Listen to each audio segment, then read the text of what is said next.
Apocalipse capítulo 2. Começamos a nossa escola da fé. Amém? Irmãos, há um versículo, há um texto, uma parábola contada por Jesus, e a narrativa dessa parábola está nos evangelhos. É sobre o trigo e o joio. O agricultor saiu e semeou a semente dele no seu campo, mas à noite, vindo o inimigo, semeou o joio também, a semente do joio. E então as duas sementes cresceram juntas na mesma terra, na mesma plantação. Então os servos daquele senhor falou: não, vamos arrancar o joio. E o senhor falou: não, deixa crescer junto, porque no dia da colheita não vai ser arrancado e jogado no fogo. Quem já leu isso? Já leram?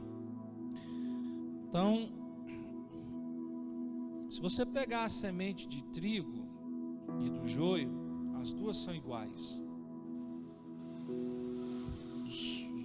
As duas ramas são iguais, porém a do joio não tem nada dentro, praticamente nada dentro, mas a do trigo tem o seu fruto. Então Jesus ele expressa isso, né, sobre os inimigos. São palavras negativas, são um evangelho ou um ensinamento contrário ao ensinamento verdadeiro. Porque o pão é feito do trigo. O pão é feito do trigo. Amém? Então, Jesus disse que é o pão vivo que desceu do céu. Pão, a palavra. E no dia da ceia, quando o Senhor orientou, ou na Páscoa, o pão não podia ter fermento. Não podia se pôr fermento no pão, para a massa não se levedar. Porque o fermento é da natureza do inimigo. E o pão vivo que desceu do céu, ele é puro. Parece que a Roberta falou ali que trabalha com padaria, né? Nós conversando, quitandaria, não é isso? E as irmãs também, quem mexe com quitanda sabe que precisa de fermento. E que o fermento é uma bactéria. O fermento é uma bactéria que cresce. Então coloca-se o trigo no polvilho ali na massa e essa bactéria, não é isso? E faz, mas ela é uma bactéria, o fermento. Mas veja bem, irmãos. Então, trigo e joio cresceram juntos. Trigo e joio cresceram juntos. O trigo é a palavra sadia, é a palavra de Deus. O joio é o que é negativo, o que é contrário à palavra de Deus. Mas em casa em si, ali na parábola, fala vindo o inimigo. Eu não quero entrar para explicar a parábola, eu quero só fazer uma alusão daquilo que às vezes é colocado dentro da nossa casa, do nosso lar, do nosso espírito, e aquilo vai chocando, às vezes vai levedando, vai fermentando. Entende? E dependendo do grau de fermentação, pode explodir, feder, cheirar mal. Então, irmãos, a palavra de Deus, ela é santa, ela é sadia. A palavra de Deus é o poder para todo aquele que nele crê. Amém, irmãos? Amém? Então, você tem que se decidir. Temos que nos decidirmos em crermos. Ou verdadeiramente vocês creem no que falamos, ou senão vocês vão chocar muito ovo de serpente aí no espírito de vocês, ou vocês vão, se edificar numa lavoura de joio, contaminando. Vocês vão achando que tem aparência, mas não é. É que nem Denorex. Parece, mas não é. Lembra do Denorex? É Denorex. Parece, mas não é. Então, se você não tiver cuidado, se você não se policiar biblicamente nas escrituras, irmão, você vai ser convencido até mesmo por um adivinho, por uma cartomante, por um feiticeiro, por esses que dizem ser de Deus, na realidade não são. São pessoas chapadas no outro espírito, mas não no Espírito de Deus. No outro espírito, mas não no Espírito de Deus. As informações que eles recebem são informações do inimigo, que semeia o joio, não a palavra. Certo? Certo? E agora, vejam bem, você sai dos evangelhos com essa frase de Jesus ainda estava andando, nem crucificado tinha sido, mas tinha um grupo de apóstolos com ele.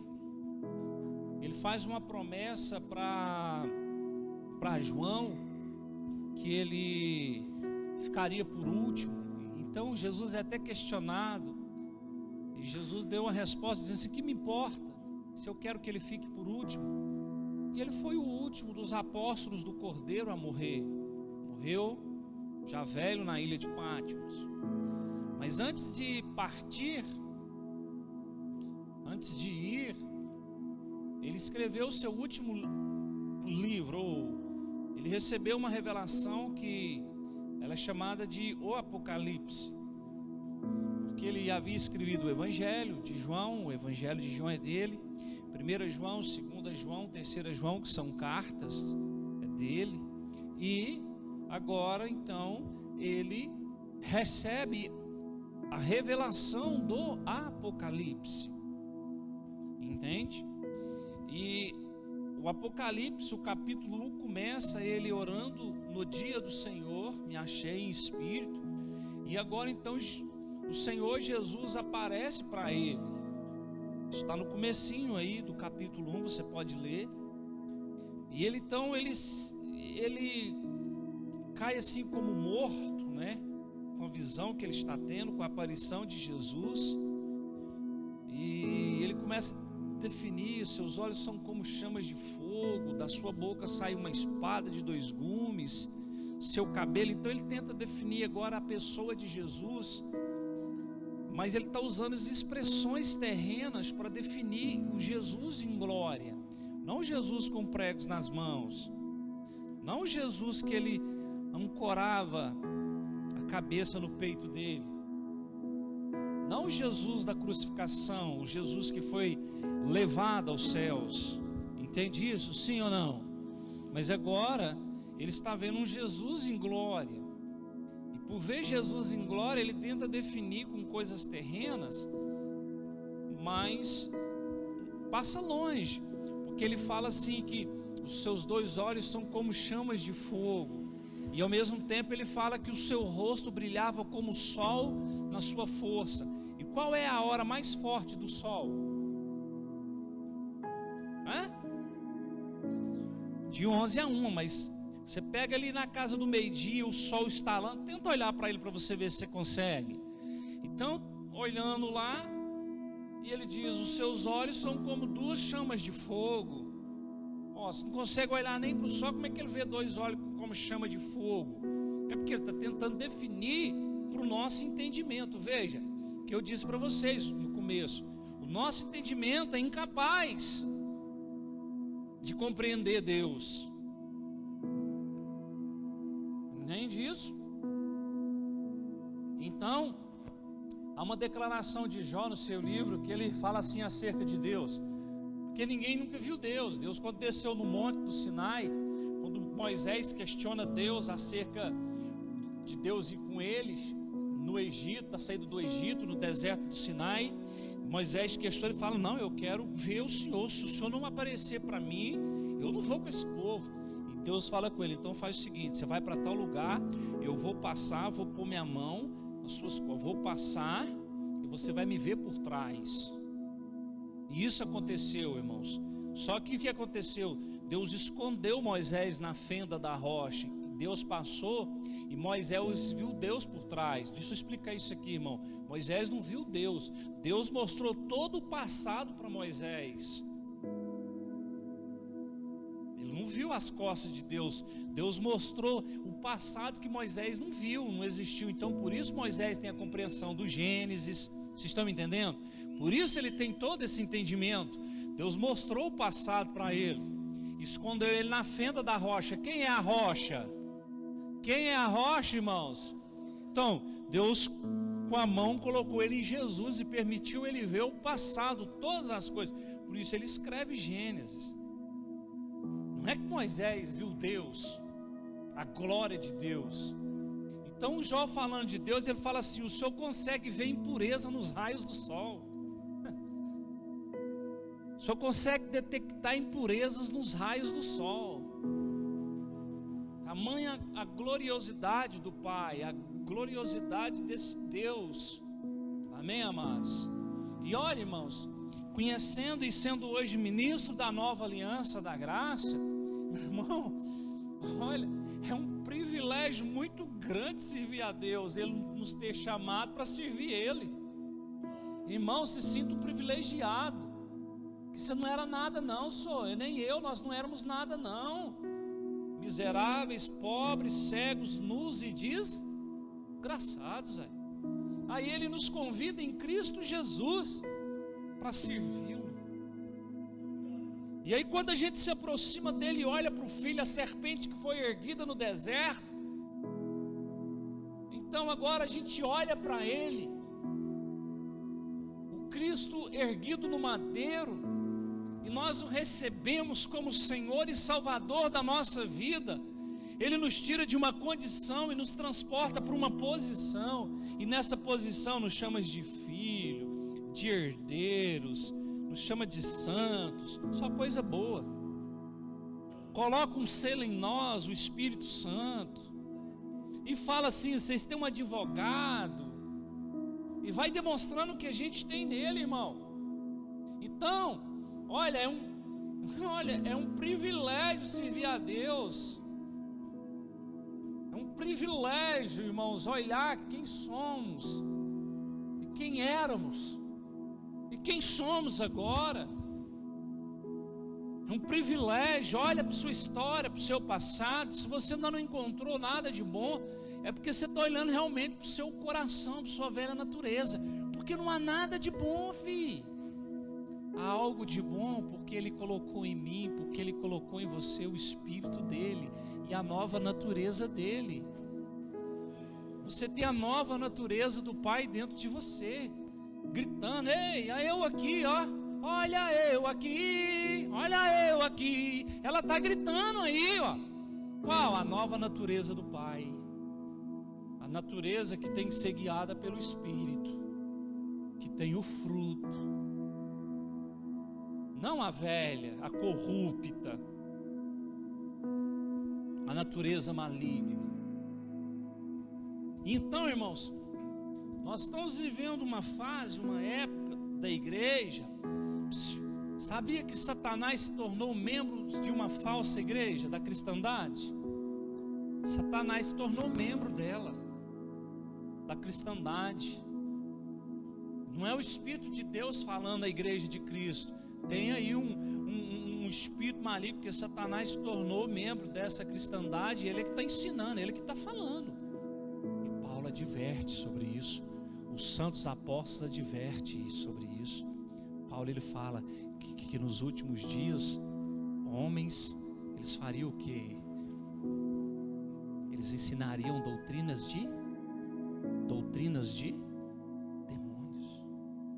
E não é de se admirar. E Paulo pergunta: mas não é de se admirar porque você está lá em Coríntios, a Aí ele fala dos seus ministros que se transformem em ministros de justiça, porque até Satanás se transforma em anjo de luz para enganar, se possível for, os escolhidos.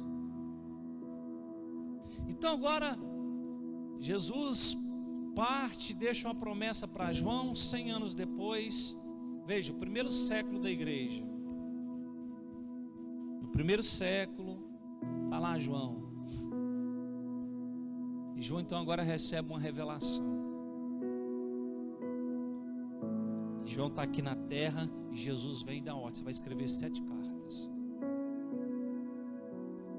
E essas 7 cartas, elas vão ter endereço. Essas 7 cartas, elas têm endereço. Uma você vai escrever para a igreja de Éfeso, a outra para de Laodiceia. Eu vou ditar, você vai escrever. E a primeira carta, ele envia ela para a igreja que está em Éfeso. E essa semana agora que passou, eu falei sobre Éfeso, domingo, sobre a armadura, um pedacinho da armadura, o que Paulo passou em Éfeso, o que ele encontrou na cidade de Éfeso. E então ali, ele escreve sobre a armadura de Deus, porque a nossa luta não é contra a carne nem o sangue, mas contra principados e potestades. Porque quando você lê a carta de Éfeso aos Efésios, você vê que tamanha revelação Paulo traz ali naquela carta sobre a igreja. Somos eleitos nele antes da fundação do mundo. Ele fala do procedimento no corpo, apóstolo, profeta, os ministérios. Então ele vem falando, ordenando acerca de casamento, de modelo, mas ele fala de Cristo. Ele fala da igreja santa. Por isso eu tenho uma difícil aceitação para essas pessoas que dizem que a igreja de Cristo está prostituída, está adulterada. Porque a igreja de Cristo não está assim. Primeiro que para ser adultério tem que ser casado. Cristo ainda não se casou com a igreja, e ela não está prostituída, ela é santa. Amém, amados? Ela é santa, ela é a noiva.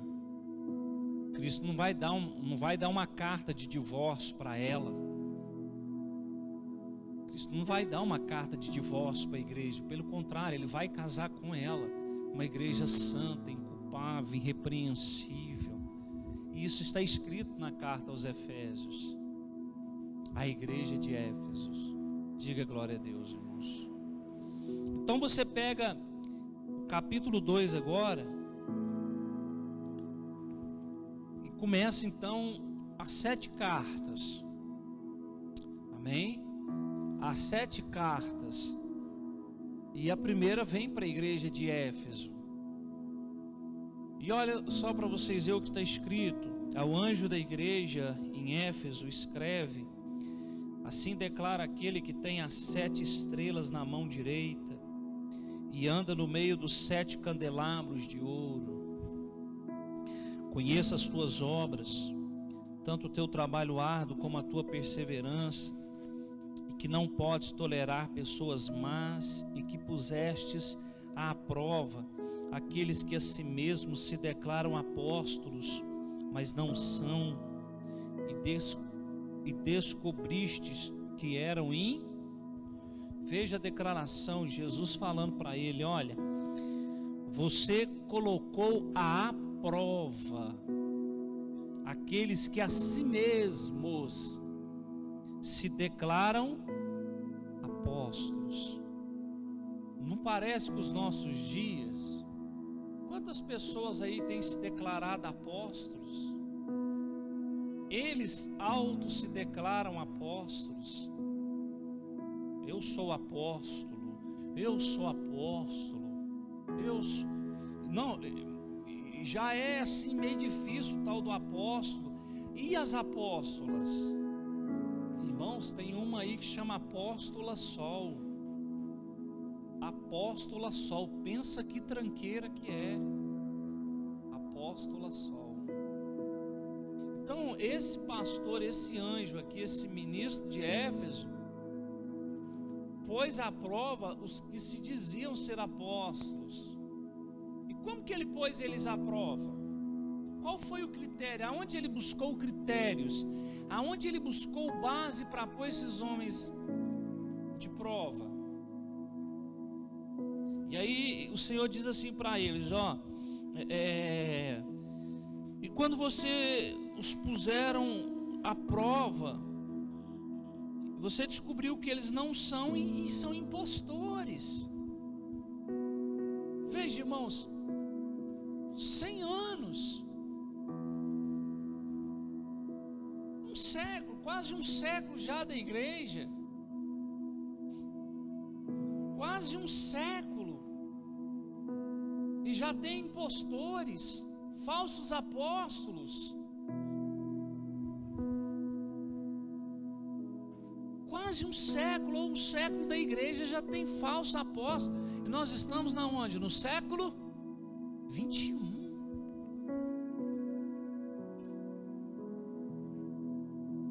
E nos nossos dias hoje, quantos se intitulam alguma coisa? Pastores, bispos, profetas. E hoje, irmãos, o que mais está em ascensão nas páginas sociais, nessas de internet e tudo, é os profetas que revela. Mas que na verdade, irmão, não revela nada. Ontem eu vi um vídeo, eu quase comentei, mas teve um irmão que um dia chegou para mim e falou: pastor, likes para lá. Assim, irmão, eu te confesso, ele está aqui no meu meio, mas tora com a minha boca, minha mão. Mas você precisa de ver. Vocês lembram daquele homem lá da Praça Nossa, lá? Praça Nossa, não, do Zorra Total? O João Mamoneira, não? Um que arregalava os zoião assim, ó. Zeca Pimenteira. Lembra do Zeca Pimenteira? Quem via ele no Zorra Total? Ele regalava. Esse cara, ele vai falando: eu tenho raio-x de Deus. Eu vou entregar tudo. E regala os olhão assim. Falei: ô, tá amarrado, Satanás. Está expulso. Então, irmãos, no século primeiro da igreja, Jesus está elogiando o pastor de Éfeso, porque pôs à prova os que se diziam falsos apóstolos. Agora eu te pergunto: esses falsos partiu de que time?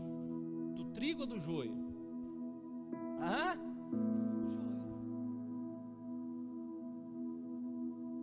Agora eu lhe pergunto, mediante as profecias, mediante o que a Bíblia ensina e diz acerca dos dias finais, entende, irmãos? Se você pegar uma pessoa dessa para pôr ela à prova, meu filho, você é considerado o Satanás. Você é considerado o Satanás. Ó, meu irmão, não vem com essa onda de crente, não. Olha lá a irmãzinha lá no fundo, ó. Né? Ela já teve a prova, a experiência. Falei para ela. Me chamou para pintar um negócio. E falei para ela, falei: ó, irmãzinha. Aí falou o valor, falei: você já viu o contrato? Olha lá, ó. Quinta-feira na reunião, teve um discernimento no espírito. Fuxicou, descobriu que o trem era tapiação para cima dela. E a menina é crente. É crente até o Pemba, irmão. A Bíblia diz que Satanás não é muito mais crente, só que ele não obedece. Então, irmãos, nós temos que ter um procedimento. E tudo que nós temos feito aqui, o Senhor tem nos dado discernimento. Então nós temos observado as coisas. Irmão, nós saímos da religião, entende isso? Nós não fazemos mais parte de um movimento religioso gospel. Nós saímos desse movimento religioso gospel. de Babilônia. Nós saímos de Babilônia.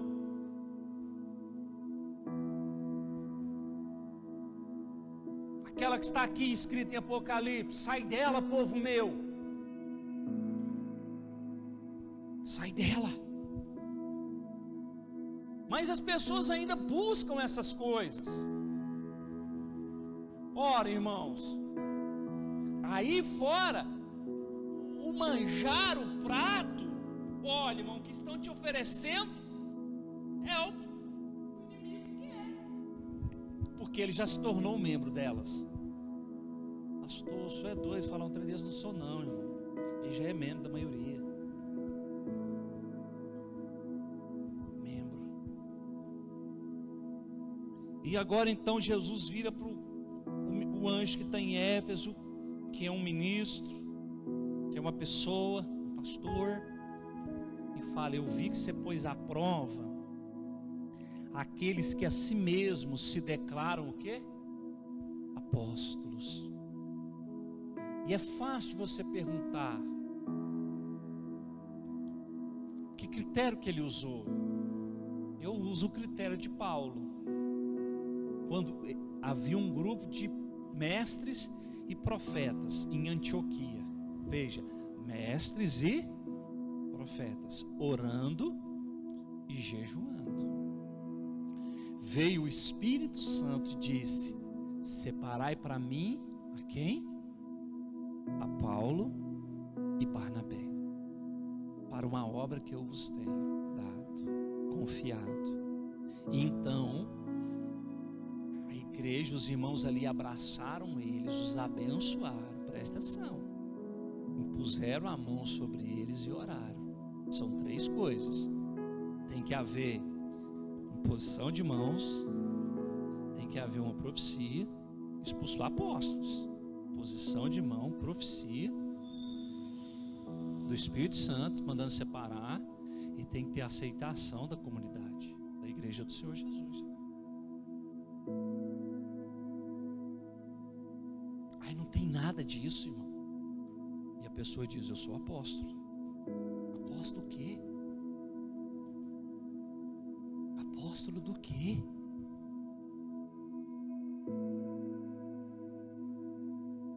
Então Jesus continuou. 3. Tens perseverado e suportado os sofrimentos de toda espécie por causa do meu nome. Tens perseverado e suportado o quê? Sofrimentos de toda espécie por causa do meu nome. Ora, irmão,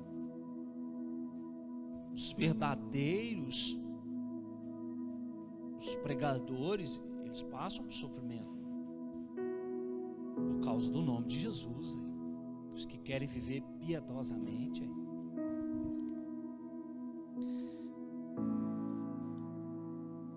Entretanto, aí o Senhor tem contra ele aqui uma questão. Mas o que eu quero enfatizar aqui hoje nessa escola da fé é o seguinte: quase um século depois, ou um século, Jesus está falando com o pastor que está nessa igreja local, Éfeso. Veja, a primeira carta ele manda para quem? Para Éfeso. Mas a segunda carta, que está no versículo 8, ele vai mandar para quem? Para Esmirna, a igreja de Jesus que está onde? Em Esmirna. Correto? Agora volta aí no versículo de número 1 do capítulo 2.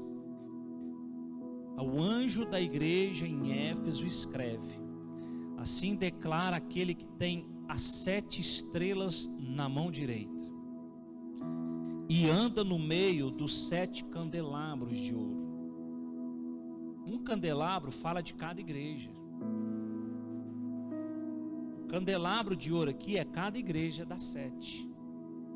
E ele diz assim: olha, aquele que fala é o que anda no meio dos 7 no meio dos 7 candelabros de ouro. Quem está falando é Jesus. Eu estou andando no meio dessas 7. Eu estou caminhando no meio das 7. Eu estou vendo o que está acontecendo.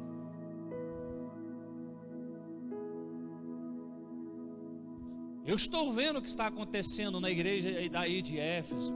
Eu sei o que está acontecendo em Esmirna, Tiatira, Filadélfia, Pérgamo. Porque eu estou andando, eu ando no meio dos castiçais. Eu ando, eu caminho, porque a igreja é minha, a noiva é minha. A noiva é minha. A noiva não é do cão, é minha noiva. Estão compreendendo, sim ou não? Ele está zelando por ela. Mas a noiva dele é composta por quem? Por judeus e gregos, por gentios, por pecadores arrependidos, eleitos antes da fundação do mundo, chamados para serem santos e irrepreensíveis. A noiva pertence a ele, a noiva é dele. Entenda, irmão, é um privilégio para nós que éramos pecadores, fazer parte da noiva dele, ser a noiva dele.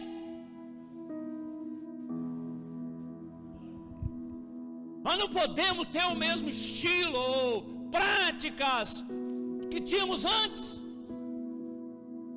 porque a noiva dele é irrepreensível, é inculpável, é santa, ela é cheirosa aos olhos dele, para ele.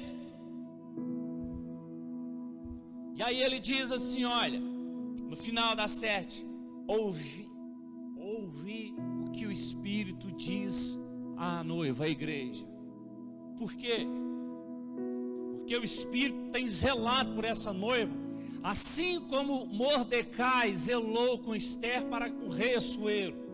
Porque o rei Assuero, Esther e Mordecai prefiguram isso: o rei Assuero, Cristo, Esther, a igreja, e Mordecai, o Espírito.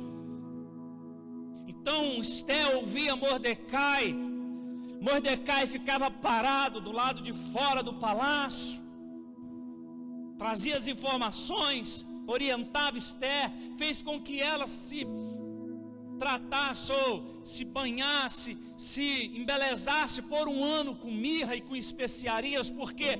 Porque a mirra é o perfume, é o cheiro da igreja dele. 3 presentes ele ganhou dos magos que vieram do Oriente: ouro, incenso e a mirra foi para quê? Para ser lançada sobre o seu corpo, e o corpo é a igreja, porque ele é o cabeça. Mas nós somos o corpo. O sangue dele nos purificou do pecado, mas ele nos embelezou, colocou em nós o seu perfume.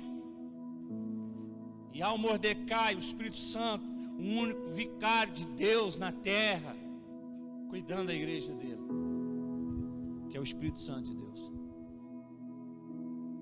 Amém, amados? Amém? Então agora está o Senhor dizendo: olha, aquele que tem as 7 estrelas na mão direita e anda no meio dos 7 candelabros de ouro, ele diz: conheço as tuas obras, conheço as tuas obras.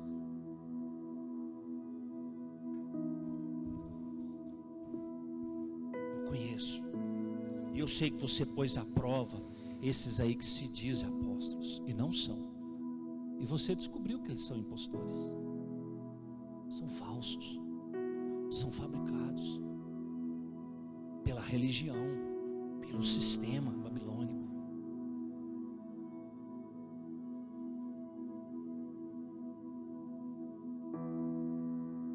então ele vem pela segunda, ele vem pela terceira, e Jesus está passeando. Ele não está passeando nos candelabros, sim ou não? E aí, irmãos, a gente ainda quer ensinar isso aqui, que as 7 igrejas representam tempos e épocas, nesses 2000 anos que já se passaram. Prefiguram tempos e épocas. A de Éfeso aqui, depois de Éfeso, Esmirna, que época que ela aconteceu, sucedeu tudo aquilo. E hoje nós estamos vivendo a última, a de Laodiceia. Nós estamos na época da igreja de Laodiceia. Vamos para ela? Capítulo 3,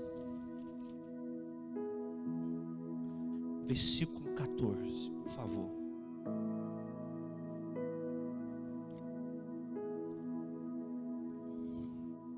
Diz assim: ao anjo em Laodiceia escreve. João está onde? Recapitulando. Ele está na ilha de Patmos. Para essas cartas chegarem, elas tinham que ser enviadas. Assim declara o Amém, ou assim seja, a testemunha fiel e verdadeira, o soberano da criação de Deus. Olha isso, irmão. A testemunha fiel e verdadeira, o soberano. Ele está dizendo o soberano da criação de Deus. O que significa essa palavra soberano?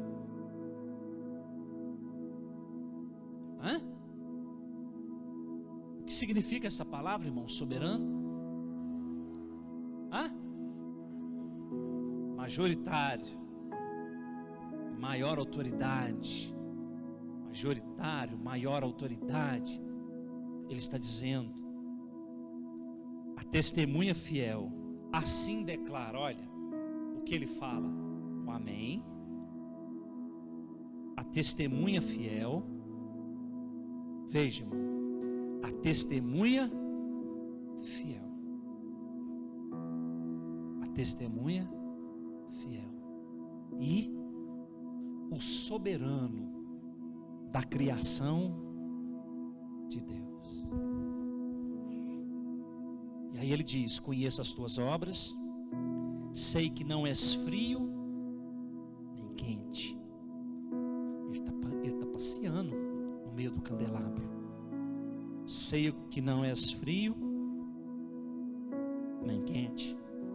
Antes fosses frio ou quente. Isso aqui tem algumas interpretações: ser frio, ser frio, ser quente. Frio fala de morte, lei, sem vida, o espírito morto. Quente, sangue, vivo, nova aliança, vida eterna, ter a vida.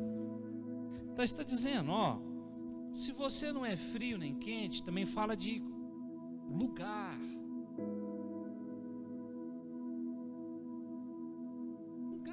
Decisão.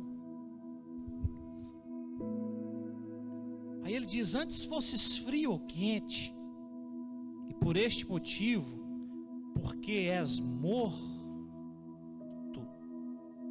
A minha Bíblia diz assim, tá vendo? Porque és morto. E a sua? Morto ou morno? Morto. Tá vendo? Por quê? És morto, não és frio nem quente, estou a ponto de vomitar-te da minha boca. Vou te vomitar da minha boca. Isso aqui ele está escrevendo para o último pastor, para o último ministro da igreja de Laodiceia, que é o tempo que nós estamos vivendo. E ainda dizes: estou rico, conquistei muitas riquezas e não preciso de mais nada.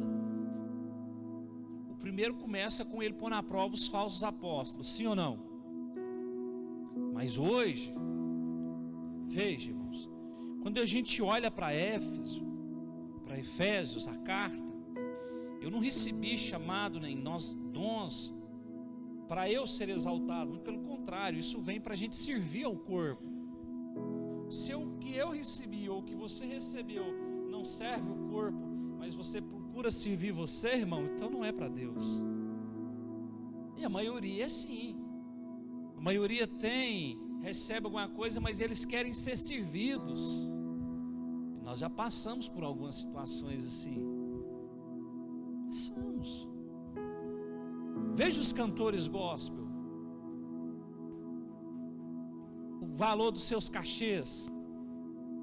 Quando o Charles procurava para trazer alguns cantores aqui, os valores que ele ouvia, nós cobramos tanto, nós vamos por tanto.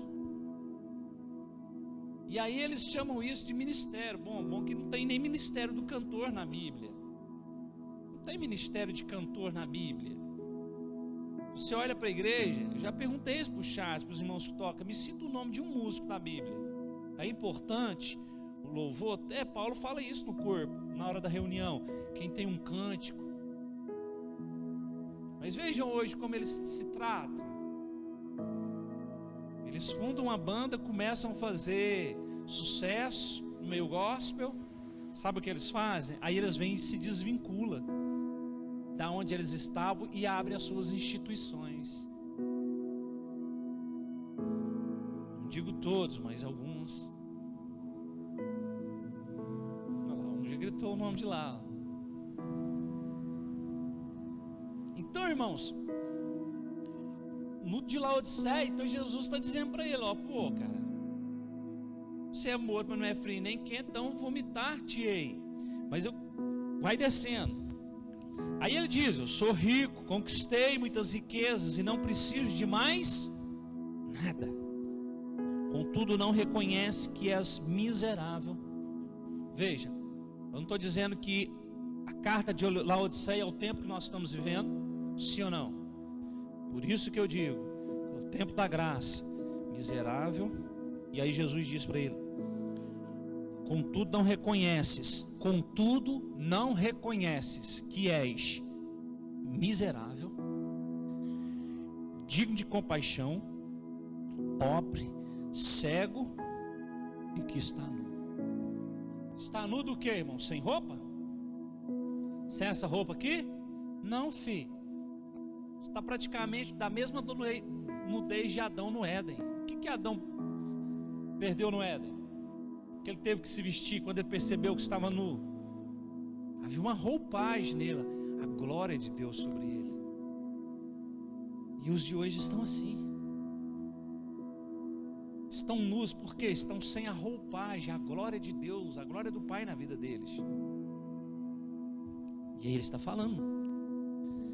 E ele diz, porquanto te ofereço este conselho, vai ali, adquire de mim ouro refinado no fogo, a fim de que te enriqueças, roupas brancas, para que possas cobrir a tua vergonhosa nudez, e compra o melhor colírio para que, ao ungir os teus olhos, possas enxergar claramente. Aí ele diz, eu repreendo e corrijo a todos quantos amo, se pois diligente, arrepende-te. Aí vem o versículo chave, veja, eis que estou à porta. Se ele está à porta batendo, significa que ele está dentro. Ele está onde? Fora. Veja como está os dias de hoje. Jesus, ele está do lado de fora. Por quê? Porque com o passar dos séculos, irmãos, e ele perambulando no meio dos castiçais, eles foram colocando ele para fora.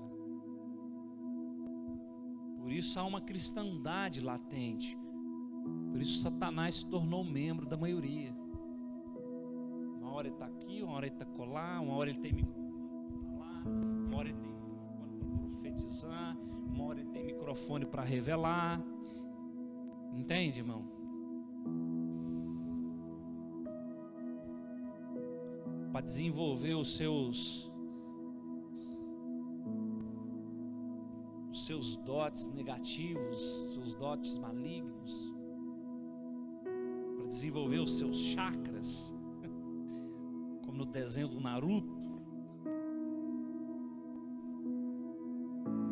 os seus pokémons, porque Jesus ele foi empurrado para fora.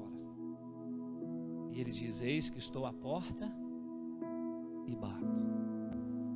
Se alguém abrir, se alguém a porta, entrarei em sua casa e cearei com ele e ele comigo. Jesus está à porta. Veja que esses dias, irmãos, é individual. É um relacionamento individual,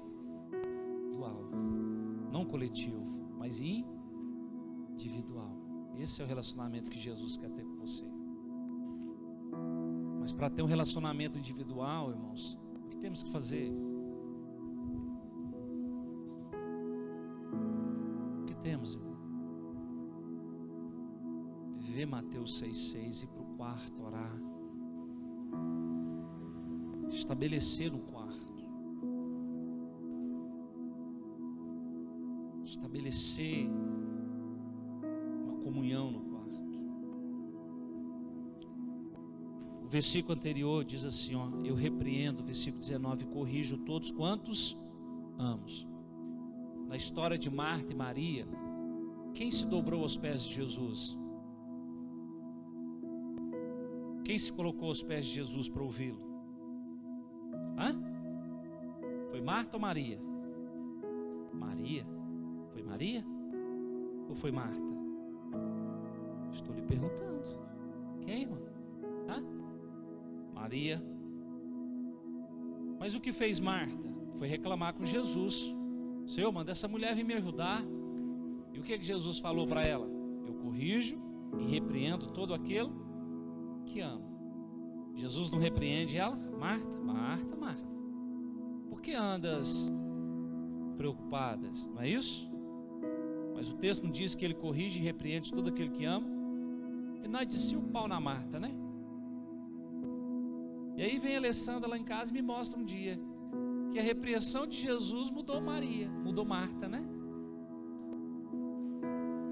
Porque em outra passagem Marta aprendeu. Quando Jesus chegou na casa dela, Marta foi servir Jesus. A repreensão de Jesus mudou ela. E esse é o Evangelho. O Evangelho de Jesus exorta, repreende e edifica. Mas por causa dessa cristandade, dessa monstruosidade que existe hoje, quando uma pessoa é exortada, quando uma pessoa pela palavra é confrontada, o que ela faz? E aí alguém postou nas redes sociais assim: antigamente, quando uma pessoa ouvia uma repreensão, ela mudava. Hoje não, ela muda o quê? Ela muda de instituição, muda de lugar, mas ela não muda. E o Evangelho é mudança, irmão. O Evangelho é bater de frente comigo e com você. Mudança. E aquilo fica pá, pá. E o que acontece? Se você não muda, você vai entrar em disciplina. Minha? Não precisa te disciplinar. A do Pai vem. Ele disciplina. Ele disciplina. E sabe o que é mais triste nisso tudo? É quando você vê alguém atribuindo a Deus algo que não é Deus que causou nem ocasionou. Você vê pessoas que elas esnobam, elas desprezam o papai. E aí de repente acontece alguma coisa em casa, na família, ela começa a falar o quê? O que elas dizem? É cobrança de Deus. Ora, irmão. É permissão, cobrança de Deus. Deus está cobrando. Ora, irmão. Não, a vida vai te cobrar. Dependendo do que foi, vai te cobrar, não é, irmão? Tá ali o Fernando, trabalhando na farmácia. De repente, vou usar o Fernando, é de amigo, né? Ele vai né? O cara está ali, de repente, ele resolve começar a desviar dinheiro lá. Aí passa 1 ano, 2 anos, ninguém descobre, mas no 3º ano descobriu. Vai vir a conta para ele. Aí o povo vem, não, é permissão de Deus. Não é. É a cobrança do ato dele. É a cobrança. Jesus disse do joio e do trigo, do veneno da serpente.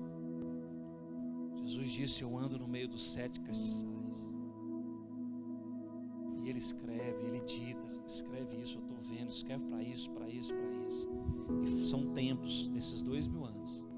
E a última Laodiceia. E Jesus está do lado de fora, batendo na porta. Tem que haver uma mudança, irmão. Tem que haver na sua casa. E não canta, entra na minha casa, entra na minha vida, não, viu, irmão? É só você lembrar de onde você caiu. Arrepende-te. Arrepende-te. E não canta, quem me viu passar na prova e não me ajudou, que não vai funcionar, não. E não canta também que Deus colhe lágrimas, não, tá? Chore para Deus, chore para Deus. Quem chora para Deus tem resposta. Tem, irmão, só consolo.